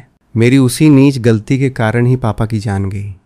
मैं ही उनका हत्यारा हूँ और मैंने अपने पाप को छुपाने के लिए आपको उसका गुनहगार कहकर अपने घर से निकाल दिया। जिस समय में आपको मेरे सहारे और सहयोग की सबसे ज़्यादा ज़रूरत थी, उस समय मैंने आपको बेसहारा करके सड़कों पर मरने के लिए छोड़ दिया। माँ, मुझे माफ़ कर दो। मैं एक राक्षस हूँ। मैं इसी लायक हूँ कि मुझे जेल में सड़ा दिया जाए। मुझे मेरी गलतियों की सज़ा मिलनी ही चाहिए। जिस प्रकार वो अपनी सारी गलतियां स्वीकार करके अदालत के बीचों बीच अपनी मां से बार बार माफ़ी मांग रहा था, वहीं बहुत से न्यूज़ रिपोर्टर और मीडिया वाले भी मौजूद थे जो इस हाई प्रोफाइल केस को कवर करने आए थे। उन्होंने विकास के इस पूरे हाई वोल्टेज ड्रामे और उसके द्वारा किए गए उस भयानक कबूलनामे का वीडियो बना लिया और उसे ब्रेकिंग न्यूज़ के रूप में सोशल मीडिया और टीवी चैनलों पर डाल दिया। वो वीडियो जंगल की आग की तरह पूरी दुनिया में फैल गया और कुछ ही घंटों में वो वीडियो रोहन और उसकी पत्नी अंजलि तक भी पहुंच गया। रोहन ने जब वो वीडियो देखा और अपने पिता की सच्चाई जब उनके ही मुंह से सुनी तो उसके रोंगटे खड़े हो गए। उसे आज तक सिर्फ इतना पता था कि उसके पिता ने उसके दादा दादी को परेशान किया था, लेकिन उसे ये नहीं पता था कि गार्ड को पैसे देकर उसके दादाजी की जान लेने के पीछे भी उसके अपने पिता का ही हाथ था। अपने पिता के मुंह से इस कड़वे सच को सुनकर रोहन का खून खौल उठा। उसी दिन से वो अपने पिता से इतनी भयंकर नफरत करने लगा कि उसने मन ही मन ये कसम खा ली कि वो जीवन में कभी अपने पिता की शक्ल नहीं देखेगा। इधर कोर्ट ने विकास की सारी हरकतों, अदालत की अवमानना और जज पर हमला करने के प्रयास को बहुत ही गंभीरता से लिया। विकास को उसके पुराने अपराधों और वर्तमान हरकतों को मिलाकर 10 साल के कठोर कारावास की सज़ा मिली और उसे पुलिस ने हथकड़ी पहनाकर जेल में डाल दिया। 10 साल तक विकास उस अंधेरी कोठरी में अपनी माँ और अपने बेटे की एक झलक पाने के लिए दिन रात तरसता रहा। वो हर रोज़ रोता और भगवान से अपने पापों की क्षमा मांगता, लेकिन 10 सालों के उस लंबे और दर्दनाक सफ़र में उससे मिलने जेल में कोई भी नहीं गया। उसका अपना साया भी जैसे उसका साथ छोड़ चुका था। उसी दौरान एक दिन जब सुमित्रा जी अपने वृद्धाश्रम में आराम कर रही थीं, तो अचानक उन्हें दिल का दौरा पड़ा। उनकी उम्र काफ़ी हो चुकी थी और उन्होंने जीवन में अनगिनत संघर्ष झेले थे। अब उनका शरीर और साथ नहीं दे पा रहा था। वृद्धाश्रम के लोगों ने उन्हें तुरंत अस्पताल पहुंचाया, लेकिन तब तक बहुत देर हो चुकी थी। सुमित्रा जी ने बहुत ही शांति के साथ इस दुनिया को अलविदा कह दिया। रोहन को जब ये खबर मिली तो वो टूट कर बिखर गया। उसने तुरंत आकर अपनी दादी का अंतिम संस्कार पूरे विधि विधान से किया और खूब आंसू बहाए। उसने महसूस किया कि इस दुनिया में उसे सच्चा प्यार करने वाली आखिरी इंसान भी उसे छोड़कर चली गई है। अपनी दादी की मौत के बाद रोहन को उस शहर से ही नफरत हो गई जहां उसके पिता ने इतने पाप किए थे। उसने अपनी कंपनी में बात करके अपना और अपनी पत्नी अंजलि का ट्रांसफ़र एक बहुत ही दूर के दूसरे शहर में करवा लिया, ताकि वो अपनी पुरानी यादों से दूर जा सके। और सबसे बड़ी बात यह थी कि वो शहर छोड़कर इसलिए चला गया ताकि जेल से छूटने के बाद उसके पिता विकास उससे कभी भी न मिल सकें। रोहन अपनी ज़िंदगी में आगे बढ़ना चाहता था, लेकिन अतीत के गहरे जख्मों ने उसे अंदर से बहुत उदास कर दिया था। वो अक्सर खोया खोया सा रहता था। अंजलि, जो एक बहुत ही समझदार और सुलझी हुई लड़की थी, वो सब कुछ जानती थी, लेकिन उसने कभी रोहन को कुरेदने की कोशिश नहीं की। अंजलि को इतना तो मालूम था कि उसके पति के पिता जिंदा हैं और जेल में हैं, लेकिन वे जेल से छूटने के बाद कहाँ रहते हैं और क्या करते हैं वो नहीं जानती थी, क्योंकि उसने शादी के बाद जब जब रोहन से उसके परिवार वालों या उसके पिता के बारे में विस्तार से पूछा तो रोहन ने हमेशा बात को टाल दिया और बस यही कहा कि वो एक अनाथ लड़का है। उसकी दादी ही उसका सब कुछ थी, जो वृद्धाश्रम में रहती थीं और एक बहुत ही सम्मानित जज थीं, लेकिन वो भी कुछ दिनों पहले स्वर्ग सिधार गईं, इसलिए वो अक्सर कुछ उदास रहने लगा था। लेकिन अंजलि हार मानने वालों में से नहीं थी। उसने अपने पति को उस डिप्रेशन से बाहर निकालने की ठान ली। वो हर दिन कुछ ही दिनों में इधर उधर की नई नई बातें करके उसे बहलाती और वीकेंड्स पर उसे कहीं बाहर घूमने या किसी अच्छी जगह ले जाती। इस प्रकार वो उसे खुश रखने की हर मुमकिन कोशिश करती, ताकि वो अपने पुराने दर्दों को भूलकर अपनी नई जिंदगी में खुश रह सके। अंजलि के इस प्यार और समर्पण का ही नतीजा था कि उसने बहुत ही जल्दी रोहन का मूड ठीक कर दिया और दोनों एक सुखी और सामान्य जीवन जीने लगे। लेकिन तकदीर को शायद कुछ और ही मंजूर था। उनके जीवन की कहानी का आखिरी अध्याय अभी लिखा जाना बाकी था। 10 साल का वो लंबा और अंधकारमय समय आखिरकार बीत गया। विकास जी की सज़ा पूरी हो गई थी और जेल के लोहे के भारी दरवाजे उनके लिए खोल दिए गए थे। लेकिन जब वे बाहर निकले तो वे वो विकास नहीं थे जो कभी अपने घमंड में चूर होकर अदालत में अपनी मां पर हमला करने दौड़े थे। जेल की उन 4 दीवारों ने उनके अंदर के उस दानव को पूरी तरह से मार दिया था। अब वे एक बेहद कमज़ोर, बूढ़े और लाचार इंसान बन चुके थे। उनके बाल और दाढ़ी बहुत ज़्यादा बढ़ गए थे और सफ़ेद हो चुके थे। चेहरे पर झुर्रियों का जाल बिछ गया था और उनकी कमर भी झुक गई थी।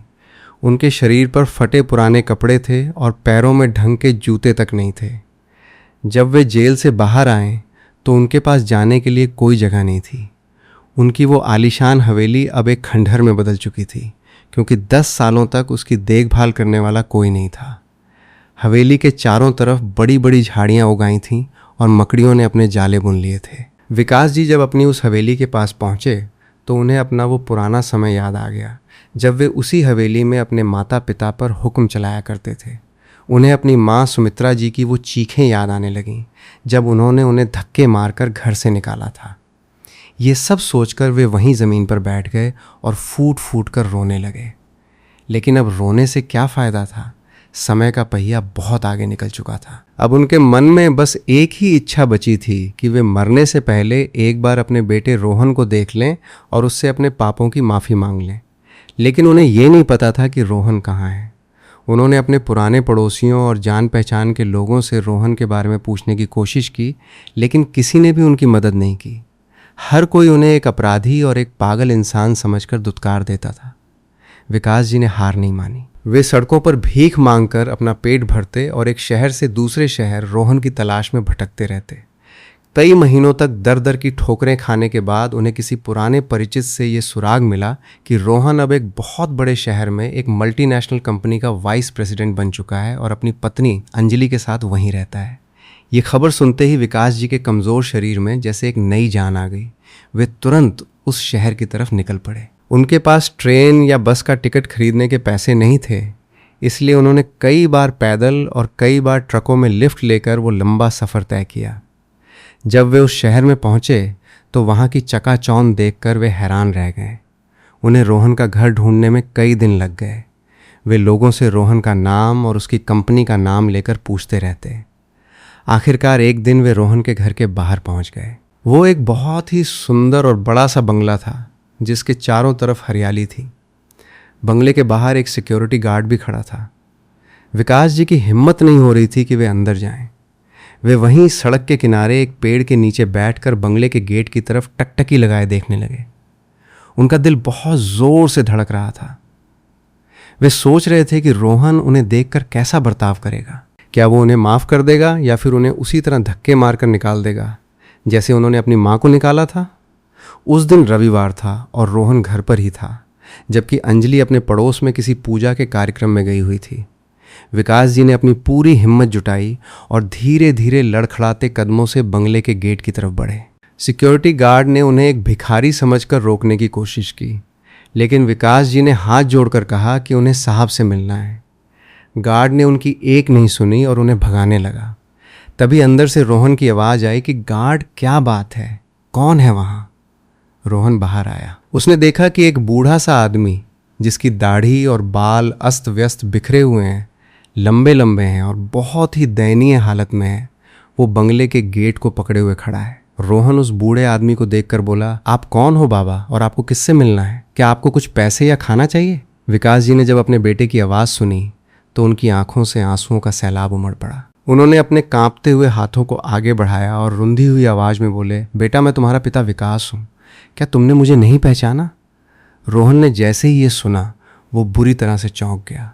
उसने उस बूढ़े आदमी को गौर से देखा और उसकी आंखों और चेहरे की बनावट से वो तुरंत समझ गया कि वो सचमुच उसी का पिता विकास है जिसे वो 10 साल पहले जेल की सलाखों के पीछे छोड़कर आया था। अपने पिता को इस हालत में देखकर रोहन के अंदर का वो पुराना ज्वालामुखी फिर से फट पड़ा। उसे अपने दादाजी की मौत, अपनी दादी के आंसू और अपने पिता की वो सारी हैवानियत याद आ गई।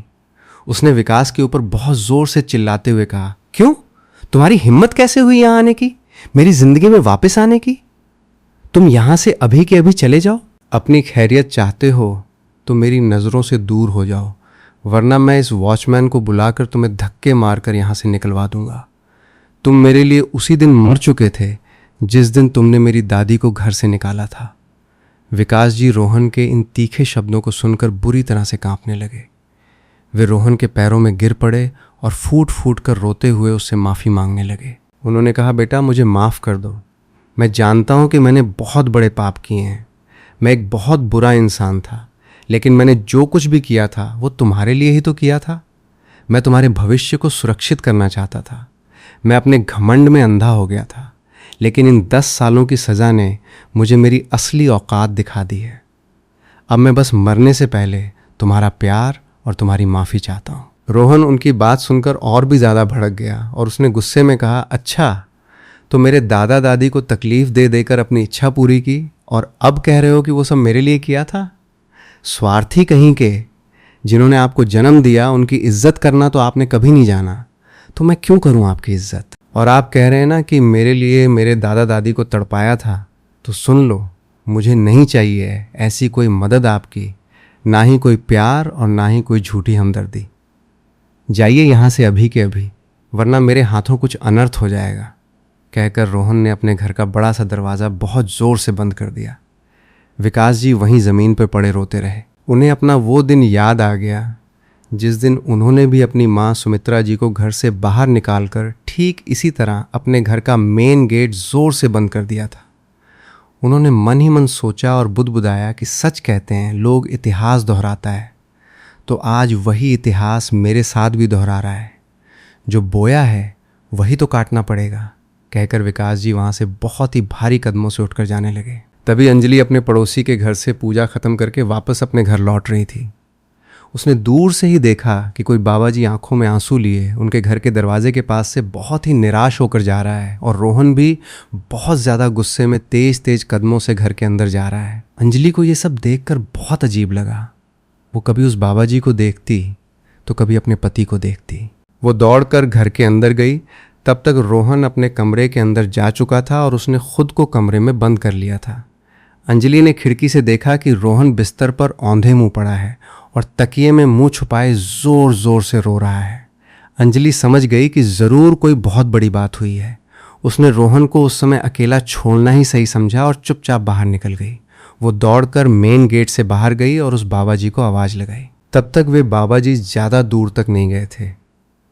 अंजलि उनके पास पहुंची और बहुत ही कोमलता से बोली, बाबा जी आप कौन हैं और आप हमारे घर के बाहर क्यों रो रहे थे? क्या रोहन ने आपसे कुछ कहा है? विकास जी ने अंजलि को देखा तो वे समझ गए कि यही उनकी बहू है। उन्होंने हाथ जोड़कर कहा, बेटी मैं कोई भिखारी नहीं हूँ, मैं तुम्हारे पति रोहन का अभागा पिता विकास हूँ। अंजलि ये सुनकर बहुत ज़्यादा हैरान हो गई, क्योंकि रोहन ने उसे बताया था कि वो एक अनाथ है। लेकिन अंजलि ने अपनी हैरानी को छुपाते हुए बहुत ही सम्मान से उन्हें एक किनारे बेंच पर बिठाया और उनसे पानी पीने को कहा।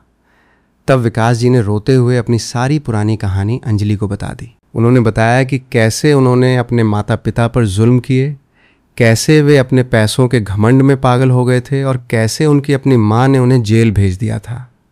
विकास जी ने यह भी कहा कि मेरे बेटे रोहन का मुझ पर नाराज़ होना बिल्कुल सही है, क्योंकि मैंने गलती ही उतनी बड़ी और नीच की है। मुझे सज़ा मिलनी ही चाहिए। 10 साल की जेल की सज़ा से मुझे उतनी तकलीफ़ नहीं हुई है जितनी तकलीफ़ आज मेरे अपने बेटे के मुंह मोड़ लेने और मुझे पहचानने से इनकार करने से हुई है। लेकिन मुझ अभागे के साथ ऐसा होना ही चाहिए। मैं क्या करूं, मैंने गलती ही वैसी की है, तो इसका फल तो मुझे ही भोगना पड़ेगा। कहकर वे फिर से फूट फूट कर रोने लगे। अपने ससुर जी के मुंह से उनकी अपनी गलती स्वीकार करता देख और उनका ये सच्चा पश्चाताप देखकर अंजलि के मन में उनके प्रति सहानुभूति और दया के भाव जाग गए। वो जानती थी कि इंसान से गलतियां होती हैं, लेकिन जब कोई इंसान अपनी गलती मानकर सच्चे दिल से रोता है तो भगवान भी उसे माफ़ कर देते हैं। अंजलि ने उन्हें आश्वासन दिया कि वो उनकी मदद ज़रूर करेगी और उन्हें इस हाल में अकेले नहीं छोड़ेगी। उसने विकास जी से कहा कि आप यहीं रुकिए, मैं अभी आती हूँ। अंजलि ने तुरंत एक ऑटो रिक्शा बुलाया और अपने ससुर को उसमें बिठाकर एक अच्छे से सैलून में ले गई। वहाँ उसने उनके बाल कटवाए, उनकी दाढ़ी सेट करवाई और उन्हें एक साफ़ सुथरे होटल में ले जाकर नहला धुलाकर नए कपड़े पहनाए। इसके बाद अंजलि उन्हें एक अच्छे रेस्टोरेंट में ले गई और उन्हें भरपेट अच्छा खाना खिलाया। विकास जी अंजलि के इस प्यार और सेवा को देखकर भावुक हो गए। उन्हें लगा कि शायद भगवान ने उनकी बहू के रूप में कोई फरिश्ता भेजा है। खाना खिलाने के बाद अंजलि उन्हें उसी पुराने शहर में लेकर गई जहां विकास जी की वो पुरानी हवेली थी। अंजलि ने वहां 4 मजदूर लगाए और उस खंडहर हो चुकी हवेली की बहुत ही अच्छी तरह से साफ सफाई करवाई। उसने वहां विकास जी के रहने और खाने की पूरी व्यवस्था कर दी। उनके लिए बिस्तर, राशन और दवाइयाँ लाकर रख दी और उन्हें वहां आराम से रहने के लिए कहा। इसके बाद अंजलि वापस अपने घर चली गई। उसने अपनी माँ को फ़ोन किया और उन्हें ये सारी बात बहुत ही विस्तार से बता दी। अंजलि ने अपनी माँ से ये भी कह दिया कि अगर रोहन कभी उनके फ़ोन करके उनकी तबीयत के बारे में पूछें तो वे उससे कह दें कि सच में उनकी तबीयत बहुत ख़राब थी। अपनी बेटी के द्वारा अपने ससुर के लिए किए गए इस नेक और दयालु काम के बारे में सुनकर अंजलि की माँ का सीना भी गर्व से चौड़ा हो गया। उन्होंने अंजलि को आशीर्वाद दिया और कहा कि तुमने बिल्कुल सही किया है। अंजलि जब घर वापस लौटी तो उसने रोहन से कहा, रोहन, मैं 2 दिनों के लिए अपने मायके जाना चाहती हूँ। मेरी माँ की तबीयत अचानक से बहुत ख़राब हो गई है। रोहन, जो पहले से ही अपने पिता के आने से बहुत परेशान था, उसने बिना ज़्यादा सवाल किए अंजलि को जाने की अनुमति दे दी। पहले अंजलि हर वीकेंड में रोहन के साथ कहीं ना कहीं बाहर घूमने का प्लान बनाया करती थी और वे दोनों बहुत मज़े करते थे। लेकिन अब से अंजलि ने एक नया नियम बना लिया। वो हर वीकेंड में अपनी माँ के घर जाने का बहाना बनाकर घर से निकल जाती। वो अकेली ही जाती और रोहन को घर पर ही छोड़ देती। दरअसल वो अपनी माँ के घर नहीं बल्कि उस पुराने शहर में अपने ससुर की हवेली में जाती थी। अंजलि वहाँ जाकर उनका हाल चाल पूछती, उनके लिए खाना बनाती और उनके साथ घंटों बैठकर बातें करती। अपनी बहू का इतना प्यार और साथ पाकर विकास जी एकदम खुश हो जाते। उनका सारा दुख और डिप्रेशन ख़त्म होने लगा था। अब वे हर वीकेंड पर बहुत ही बेसब्री से अपनी बहू के आने का इंतज़ार करते। लेकिन हर बार जब अंजलि अकेली आती तो विकास जी यही आशा रखते कि शायद इस बार बहू के साथ उनका बेटा रोहन भी आएगा। लेकिन बेटे को ना पाकर उनके मन के एक कोने में वो सूनापन और वो दर्द बना ही रहता। वे अंजलि से अक्सर पूछते कि क्या रोहन ने मुझे माफ़ किया, लेकिन अंजलि उन्हें दिलासा देती कि सब कुछ समय के साथ ठीक हो जाएगा। उधर रोहन को अब धीरे धीरे ये संदेह होने लगा था कि अंजलि हर वीकेंड पर उसे छोड़कर कहाँ जाती है, क्योंकि उसकी सास की तबीयत तो अब ठीक हो चुकी थी। उसने एक दिन छुपकर अंजलि का पीछा करने का फैसला किया। जब वीकेंड पर अंजलि घर से निकली तो रोहन भी अपनी गाड़ी में उसके पीछे पीछे लग गया। रोहन ने देखा कि अंजलि मायके जाने वाले रास्ते पर ना जाकर उस पुराने शहर के रास्ते पर जा रही है जहां वे पहले रहते थे। रोहन को बहुत आश्चर्य हुआ। वो चुपचाप उसका पीछा करता रहा। अंत में उसने देखा कि अंजलि उसकी पुरानी हवेली के बाहर रुकी और अंदर चली गई। रोहन गाड़ी से उतरा और छुपते छुपाते हवेली के अंदर गया। वहां उसने जो दृश्य देखा उसे देखकर वो पूरी तरह से सन्न रह गया। उसने देखा कि उसके पिता विकास, जो अब बिल्कुल साफ सुथरे कपड़ों में हैं, वे चारपाई पे बैठे हैं और अंजलि उनके पैरों में तेल मालिश कर रही है और दोनों बहुत ही प्यार से बातें कर रहे हैं। विकास जी हंस रहे थे और अंजलि भी बहुत खुश लग रही थी। रोहन का खून खौल उठा। उसे लगा कि उसकी पत्नी ने उसके साथ बहुत बड़ा धोखा किया है और वो उसी इंसान की सेवा कर रही है जिसने उसके दादा दादी की जान ली थी। उस समय तो रोहन गुस्से में वहाँ से कुछ बिना कहे चुपचाप अपने घर वापस आ गया। लेकिन जब शाम को अंजलि वापस घर आई तो घर का माहौल बहुत ही तनावपूर्ण था। रोहन सोफे पर बहुत ही गुस्से में बैठा हुआ था। जैसे ही अंजलि ने कमरे में कदम रखा, रोहन बहुत ही तीखी आवाज़ में बोला, अंजलि, तुम आज कहाँ गई थी? अंजलि, जो इस बात से बिल्कुल अनजान थी कि रोहन उसका पीछा कर रहा था, उसने हंसकर बहुत ही सहजता से जवाब दिया, मैं अपनी एक सहेली के घर गई थी। हम दोनों ने बहुत दिन बाद मुलाकात की। रोहन ने दांत पीसते हुए कहा, तुम्हारी सहेली तुम्हारी हम उम्र ही है ना, या तुम्हारे से उम्र में बहुत बड़ी है? अंजलि को अब थोड़ा अजीब लगा। वो बोली, हाँ, वो मुझसे थोड़ी बड़ी है। रोहन अपनी जगह से एकदम से खड़ा हो गया और चिल्लाते हुए बोला, थोड़ी बड़ी या बहुत बड़ा, तुम्हारा कहने का क्या मतलब है?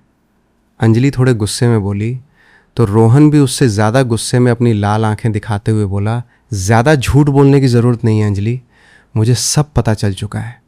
तुम हर वीकेंड को मुझसे झूठ बोलकर कहाँ जाती हो। मैंने आज अपनी आंखों से तुम्हें उस कातिल और स्वार्थी इंसान की सेवा करते हुए देखा है।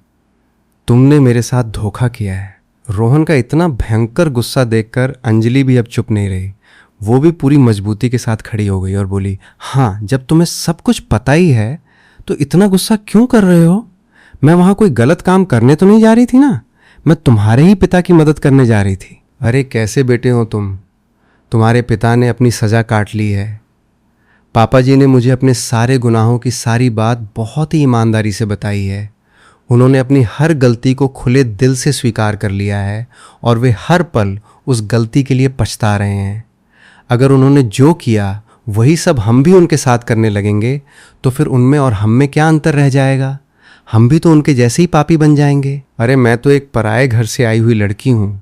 मेरा उनसे कोई खून का रिश्ता नहीं है, लेकिन फिर भी मुझे उनकी हालत पे तरस आ गया। और आप तो उनके अपने सगे बेटे हो। क्या आपको उनकी उस बूढ़ी और लाचार हालत पे बिल्कुल भी तरस नहीं आया? मैंने उस दिन आपको भी देखा था जब वे घर के बाहर आए थे। आप भी उस दिन तकिए में मुंह छुपाए कैसे फूट फूट कर रो रहे थे। आप अंदर से आज भी उन्हें प्यार करते हैं, बस आपका घमंड आपको रोक रहा है। वही हालत आज पापा जी की भी है।